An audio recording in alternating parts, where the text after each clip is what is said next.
कोकणातील प्रत्येक अपडेट जाणून घेण्यासाठी आजच माझे कोकणच्या सोशल मीडिया प्लॅटफॉर्मला लाईक, फॉलो आणि सबस्क्राईब करा।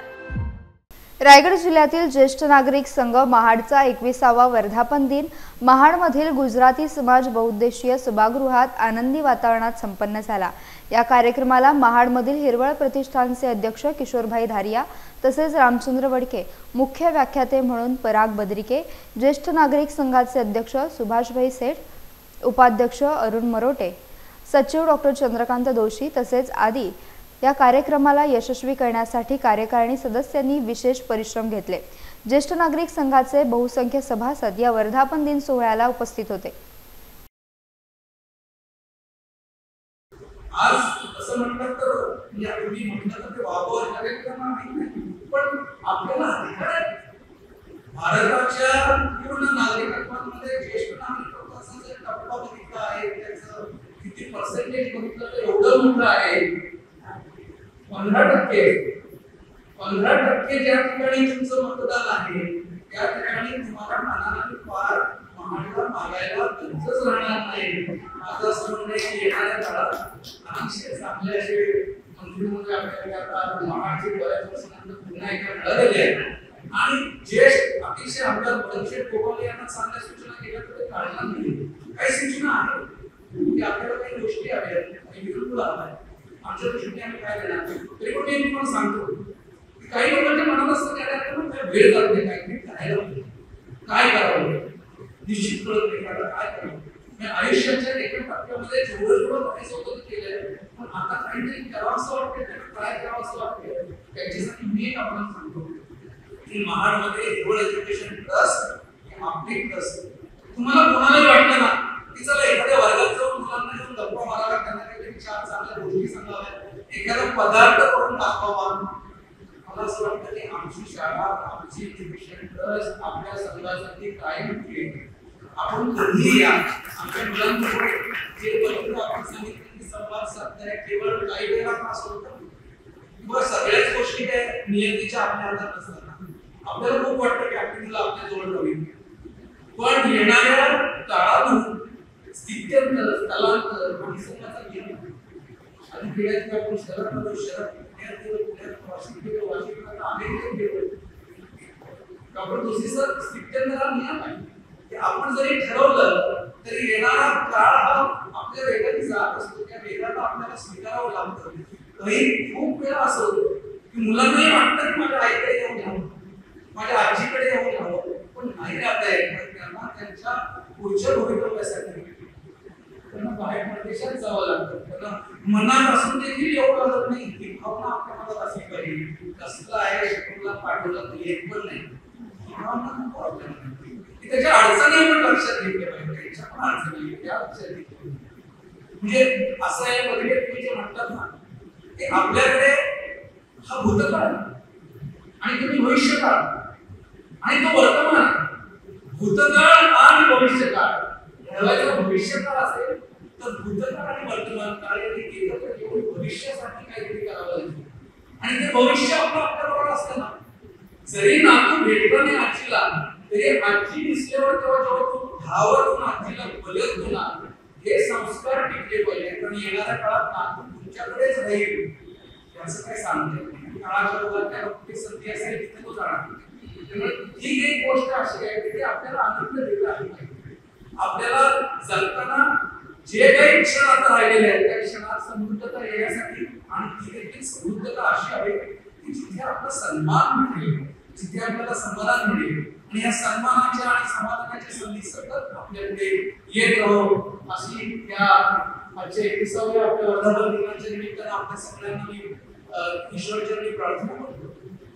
येणारा काळ हा सुंदर काळ आहे अतिशय अमृत काळ म्हणतात तसा काळ आहे कारण मृत्यू एवढं शाश्वत काहीच नाही आणि प्रवासात कसं असतं बघा ना आपण इथनं मुंबईला निघालो ना सांगतो की मुंबई इथून महाड पासून 180 किलोमीटर आहे 200 किलोमीटर किंवा निघतो प्रवास मुंबई जवळ आल्यावर आपण महाड दिसून जातो आपण मुंबई आता 20 किलोमीटर आहे अर्धा तासावर प्रवास सुरू करताना आपल्याला प्रवासाची सुरुवात लक्षात राहते परंतु प्रवास जेव्हा संपतो ना तेव्हा संपणाऱ्या प्रवासाचा आपण वेळ आणि अंतर मोजत असतो आणि हा अंतर्मोजण्याचा विषय आहे. त्या अंतर्मोजताना आपल्याला आनंद व्हावा, आपल्या जीवनात राहिलेल्या गोष्टी परिपूर्ण करण्याकरता आपल्याला समाधान मिळावं, आपल्या आशीर्वादाचं पाठ.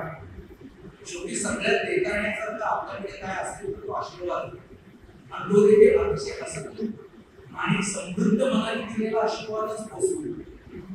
केवळ हात वर केला म्हणून तो आशीर्वाद होत नाही असं कुठे सांगतो की तुम्ही ज्या वेळेला आशीर्वाद देताना तो समृद्ध मनाने आशीर्वाद देतो, आनंदाने भरलेल्या मनाने आपण जेव्हा आशीर्वाद देतो तो पुढच्या पिढीपर्यंत पोहोचतो. त्यांनी केलेलं काल एखादं तुमचं न ऐकलेलं डोक्यात घेऊन जेव्हा तुम्ही आशीर्वाद देता तेव्हा तो त्याच्यापर्यंत पोहोचत नाही. तर त्यांच्या तुमचे जे आशीर्वाद आहेत ते आशीर्वादाचा पाठबळ आशीर्वाद समान उभा करणार. एक जेव्हा मुलं उठवते समाज राष्ट्र निर्मितीचं खरं काम हे जेवढे युवकांच्या हातात आहे असं म्हटलं जातं की होय, भारत हा सगळ्यात तरुण देश आहे, कारण तरुणांचा देश आहे. पण भारत हा सगळ्यात तरुणांचा देश आहे हे जेवढं सत्य आहे तेवढं भारत हा ज्येष्ठांनी संस्कार केलेल्या तरुणांचा देश आहे. भारतातल्या तरुणांची संख्या जरी जास्त असली तरी त्या तरुणांना संस्कार करणाऱ्या श्रेष्ठांची संख्या जास्त आहे. म्हणून माझा भारत महान आहे. आणि ह्या सगळ्या गोष्टी करताना मी तर आणि इतकं सुंदर व्याख्यान झाल्यानंतर मला बोलायसाठी काय बोलावं प्रश्न होता. पण एक गोष्ट निश्चित नतमस्तक होताना आपल्याशी संवाद साधल्यानंतर काय भावना होतात याची जाणीव आज मला झाली. म्हणजे मी सहज तुमचं व्याख्यान विचार करत होतो काय असेल, काय म्हटलं तर खरं पडतील. तर मला असं वाटतं की गाणं आहे जगण्याचे देवा लाखो ऐसे ओळख, दुर्गुणाचे ओळख पहावे, सगुणांचा ठेवा ऐसा वाढवावा, वृत्तीची आता जवळ येईल.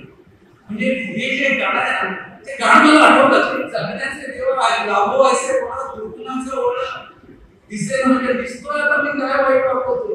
आता सद्गुणाची अशी मला काहीतरी एक त्याच्यामध्ये येणारा माझा याची निर्मिती याची डोळा पाहिजे माझ्या पृथ्वीचा सोहळा होते समाधानाचा, अतिशय विश्वासाचा, समोरच्या गेल्यानंतर आनंदाचा, म्हणजे दुःखाश्रू नको सुखाश्रू येते. ह्या सगळ्या भावनांनी आपल्या सगळ्यांसमोर पुन्हा एकदा नतमस्तक होतो. आपण मला बोलवलं, मला अध्यक्ष म्हणून बसवलं, येणाऱ्या काळाची आपल्या निमित्ताने मला जाणीव करून दिली की होय आता सुरुवात करा. आणि बरोबरच यासाठी मी आपल्या सगळ्यांचा ऋणी आहे. ऋणातून होताना धन देऊ होता येत नाही याची मला कल्पना आहे. ऋणातून मुक्त होता येत नाही. तरी देखील केवळ एज्युकेशन ट्रस्टच्या वतीने आपला समजा एवढा चांगलं काम करतोय. त्यासाठी 25,000 रुपयांची आम्ही आज आपल्याला प्रकटी म्हणणार नाही पण आपल्या मानधन म्हणून आपल्याला यासाठी आम्ही देतोय. ज्या बाबतींना आरोग्यासाठी आवश्यकता असेल त्यासाठी त्याचा वापर करावा. आणि येणाऱ्या काळामध्ये एक इन्फिको नावाची संस्था आहे जी पूर्णपणे डोळ्याविषयासाठी काम करते.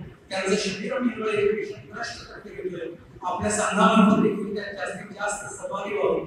आणि आपलं हे तरुण पण आहे त्या म्हणजे प्रदीपजींचे वडील दोघांनी स्टेट बसलेले वयोवर्ष 80 ओलांडून केलेलं आहे, 91 ओलांडून केलेलं आहे. आणि ते अजूनही पाहिजे आई वडिलांच्या आठवण ते कधीच वयाने आणि मनाने शेवटी माणूस ज्येष्ठ किंवा श्रेष्ठ कधी होतो. ज्येष्ठ होतो जेव्हा तो त्यांच्या शारीरिक वेदनांनी ज्येष्ठ होतो. मला शेषांचा फोन की असं असं ज्येष्ठ नाटक संघाचा कार्यक्रम आहे तुम्ही आलता मग तुम्हाला अध्यक्ष म्हणून सहज विचार केला की सरांनी बोलवले ज्येष्ठ नागरिक संघाच्या कार्यक्रमात अध्यक्ष म्हणून येणारी प्रत्येक गोष्ट घडणारी कुठली गोष्ट काहीतरी सांकेतिक संकेत असेल. विचार केला की आपण अशा टप्प्यावर मी 57 आहे आणि लवकरच 3 वर्षांनी देशमुखकडे जातो. कदाचित ज्या शाळेत ज्या कॉलेजमध्ये आपण जाणार असतो ती शाळा कॉलेजमध्ये आपण बघू ती किती चांगली आहे. आपले कसे सगळे वरच्या वर्गातले विद्यार्थी होणार आहेत आणि आपल्या बरोबर असणाऱ्या विद्यार्थ्यांना आपण कसा भाव देणार आहे. नक्की संधी कदाचित सगळ्यांच्या मनात असेल किशोर आता आटप्त घ्या. ज्येष्ठत्व म्हणजे आटप्त घ्या असं नाही. मला मी आता विचार करत होतो की मी 57 आहे किंवा 60 आहे, माझं आता ज्येष्ठत्व सुरू होत आहे. माझं ज्येष्ठत्व सुरू होतं म्हणजे काय,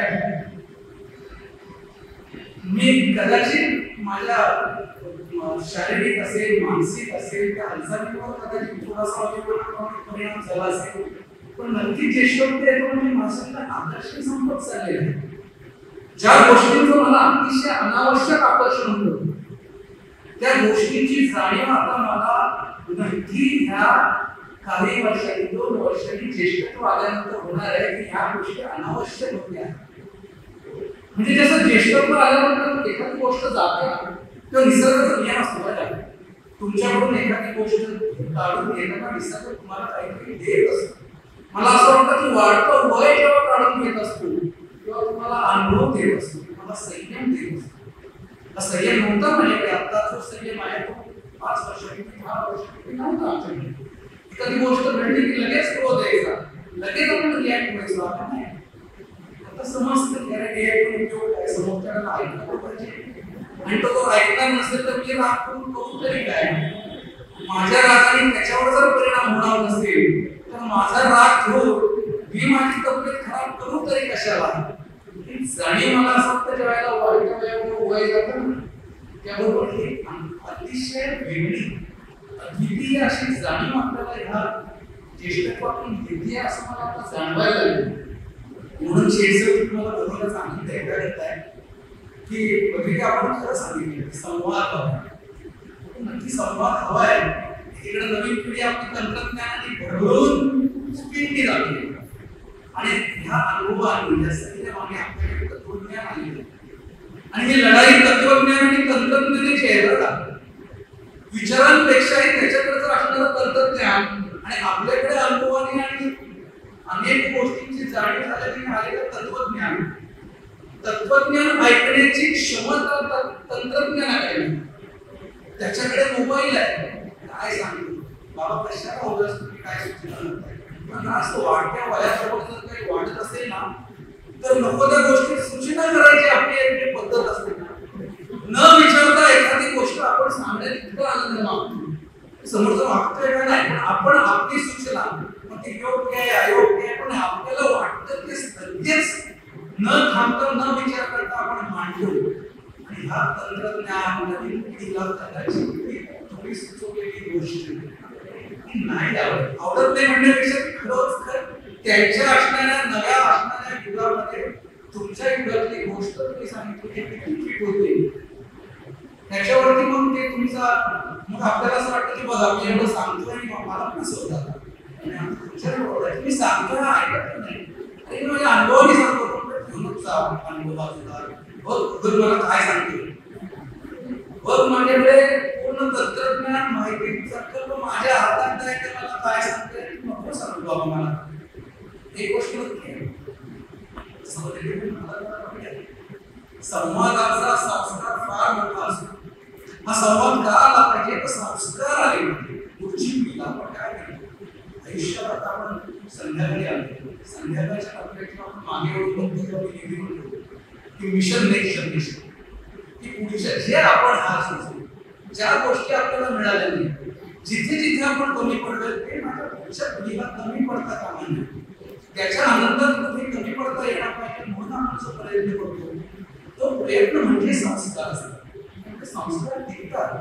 तर या जॅक पॅटिन्सननी काय केलं मला हा जॅक पॅटिन्सनचा प्रसंग सांगण्याचा सगळ्यात महत्त्वाचा कारण दिलेला त्या प्रसंगामध्ये ते वाचत असताना पूर्वी वाचलं होतं पण जेव्हा मला हा विषय सांगितला गेला तेव्हा मला सगळ्यात पहिली गोष्ट कुठली आलेली असेल तर तुम्हाला जॅक पॅटिन्सन होतं कारण जॅक पॅटिन्सन असा माणूस होता की जो माउंट एव्हरेस्ट चढायचा पटापट माउंट एव्हरेस्ट चढायचा आणि एके दिवशी चढून तो खाली आला घरी जाता आणि तेव्हा त्या मोटरसायकलवरती त्याचा ऍक्सिडेंट झाल्यानंतर त्याचे दोन्ही पाय आणि जॅक पॅटिन्सनचं सगळ्यात त्याच्या आयुष्यातली वाईट गोष्ट कुठली असेल किंवा त्याचा कुठला असेल तर तो अनाथ पण मग तो एके दिवशी रोज काय करायचा त्या उघड्यात घेऊन तो आपला त्या माउंट एव्हरेस्ट जवळ यायचा आणि बसायचा रोज बसायचा.